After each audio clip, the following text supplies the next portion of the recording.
विद्यापीठ आणि महाविद्यालयांमध्ये हजारो प्राध्यापकांची पदं रिक्त असतानाही वारंवार बदलणाऱ्या नियमांमुळे भरती प्रक्रिया रखडली आहे।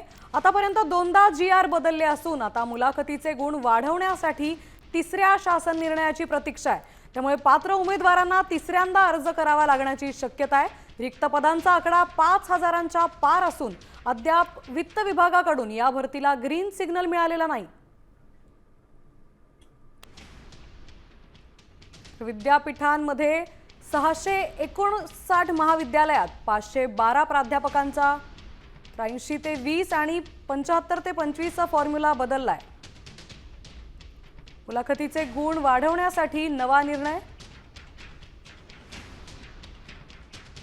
पात्र उमेदवारांवर पुन्हा अर्ज दाखल करण्याची टांगती तलवार।